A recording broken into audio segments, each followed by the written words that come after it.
Good afternoon students आज हम physics के फर्स्ट यूनिट के बारे में डिस्कस करेंगे। फिजिक्स में टू इंपॉर्टेंट वर्ड्स होते हैं, एक होता है इलेक्ट्रोस्टैटिक्स, दूसरा होता है करंट इलेक्ट्रिसिटी।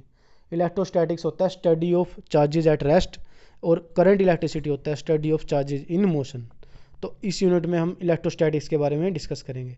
इलेक्ट्रोस्टैटिक्स के अंदर स्टैटिक्स का मीनिंग्स होता है रेस्ट और इलेक्ट्रो का मीनिंग्स होता है इलेक्ट्रॉन। तो हम कह सकते हैं study of electron at rest या study of charge at rest. इसके अंदर हम फर्स्ट पॉइंट डिस्कस करेंगे फ्रिक्शनल इलेक्ट्रिसिटी। तो फ्रिक्शनल इलेक्ट्रिसिटी क्या होता है कि जब हम किसी एक बॉडी को दूसरी बॉडी से रब करते हैं तो उनके बीच में एक इलेक्ट्रिसिटी डेवलप हो जाती है, उस इलेक्ट्रिसिटी को कहा जाता है फ्रिक्शनल इलेक्ट्रिसिटी। जैसे हमने हेयर के साथ कोम को रब किया, हेयर के साथ पेन को रब किया, या ग्लास रोड को सिल्क क्लॉथ के साथ रब किया, तो इसमें एक बॉडी को दूसरी बॉडी से रब करते हैं तो इसमें एक बॉडी के ऊपर पॉजिटिव चार्ज आ जाता है, दूसरी बॉडी के ऊपर नेगेटिव चार्ज आ जाता है। तो जो मेन पॉइंट है अभी, चार्ज क्या होता है। तो चार्ज क्या होता है, चार्ज एक प्रॉपर्टी ऑफ मैटर की एक प्रॉपर्टी है। जैसे मैटर के पार्टिकल ले लिए हमने, प्रोटॉन और इलेक्ट्रॉन। तो प्रोटॉन और इलेक्ट्रॉन की एक प्रॉपर्टी है कि वो किसी दूसरी बॉडी को अट्रैक्ट करते हैं या रिपेल करते हैं। तो अट्रैक्ट और रिपेल करने की प्रॉपर्टी को कहा जाता है चार्ज। तो किसी भी प्रोटॉन और इलेक्ट्रॉन किसी भी दूसरी बॉडी को अट्रैक्ट करेंगे या रिपेल करेंगे, इस प्रॉपर्टी को हमें चार्ज कहेंगे। चार्ज का यूनिट कूलम होता है और ये एक स्केलर क्वांटिटी होती है। तो मान लीजिए हम एक सिस्टम लेते हैं, मान लो ये हमने सिस्टम लिया है। तो इसके अंदर हमने मान लिया कि Q1 Q2 Q3 Q4 अलग अलग चार्जेज हैं। इसमें कुछ पॉजिटिव चार्जेज हैं, कुछ नेगेटिव चार्जेज हैं। तो अगर हमसे पूछ लिया जाए कि इस पूरे सिस्टम के ऊपर नेट चार्ज क्या है, तो वो हमने मान लिया कि मान लो Q है, तो Q नेट चार्ज है, तो उसकी वैल्यू पूछ ली जाए। तो नेट चार्ज अगर हमें निकालना हो तो हमें सिंपल ऐड या सब्ट्रैक्ट करना है। तो जो जो चार्जेस पॉजिटिव होंगे वो ऐड हो जाएंगे और जो नेगेटिव होंगे वो सब्ट्रैक्ट हो जाएंगे। तो यहाँ से हमने देख सकते हैं कि Q की वैल्यू निकाल रखी है, Q equal to Q1 Q plus Q2 minus Q3 plus Q4, क्योंकि Q3 नेगेटिव चार्ज था और बाकी सब पॉजिटिव चार्ज थे। अगला पॉइंट है कि क्वांटाइजेशन ऑफ चार्ज क्या होता है। तो क्वांटाइजेशन ऑफ चार्ज क्या होता है कि मान लीजिए हम एक बॉडी को दूसरी बॉडी पे रब करा और एक बॉडी से दूसरी बॉडी से चार्ज, एक बॉडी से दूसरी बॉडी पर चार्ज ट्रांसफ़र हुआ। तो अगर पूछ लिया जाए कि उस चार्ज की वैल्यू क्या है जो एक बॉडी से दूसरी बॉडी पर ट्रांसफ़र हुआ है, तो उसको निकालने के लिए एक प्रिंसिपल है, उसे कहा जाता है क्वांटाइजेशन ऑफ चार्ज।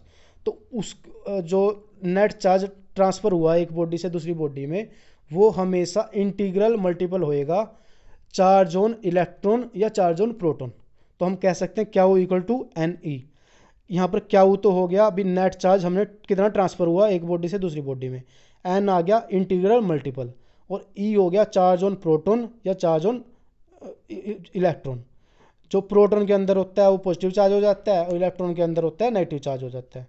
तो यहीं से हम एक इक्वेशन ले सकते हैं Q equal to N1 minus N2 into e. इसमें N1 मान लिया पॉजिटिव प्रोटॉन का चार्ज और प्रोटॉन के नंबर ऑफ पार्टिकल, और N2 मान लिया हमने इलेक्ट्रॉन के नंबर ऑफ पार्टिकल्स। तो यहाँ से अगर इलेक्ट्रॉन और प्रोटॉन इक्वल नहीं है तो नेट चार्ज कुछ ना कुछ डेवलप हो जाएगा, और अगर इक्वल हैं तो नेट चार्ज जीरो हो जाएगा। तो अब अगला टॉपिक हम डिस्कस करेंगे कंजर्वेशन ऑफ चार्जेस। तो कंजर्वेशन ऑफ चार्ज क्या होता है। कंजर्वेशन, जहाँ पर भी कंजर्वेशन वर्ड आए उसका मतलब होता है कांस्टेंट।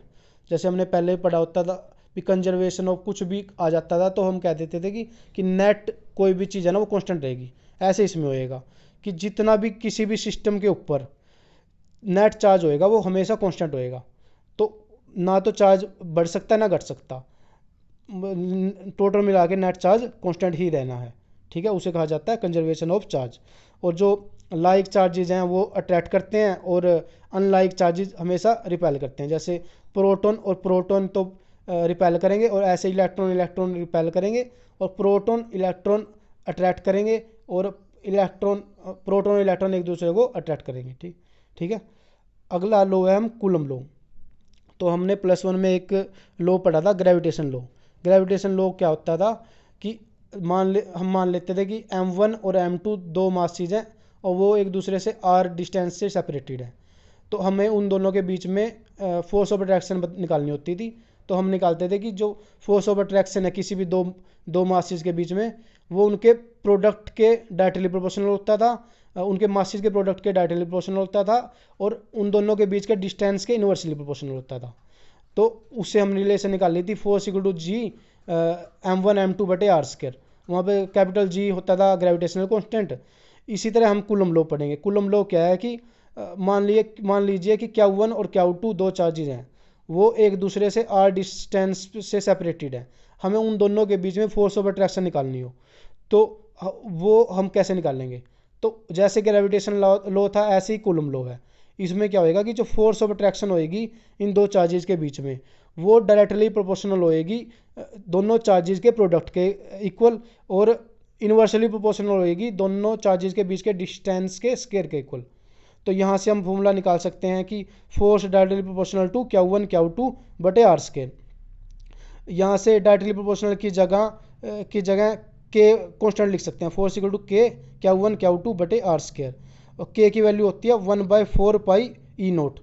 यहाँ पर ई नोट होता है absolute permittivity of free space.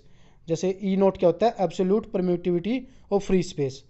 तो हम एक तरह से फॉर्मूला बन गया हमारा force equal to 1/4 pi e nought Q1 Q2/r²। ये होता है हमारा कूलम लॉ और ये काफ़ी इंपॉर्टेंट है।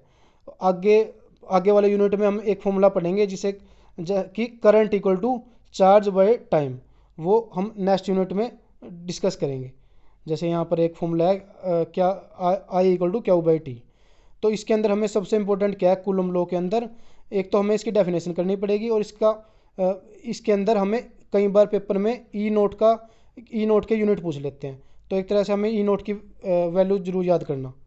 Okay students, thank you.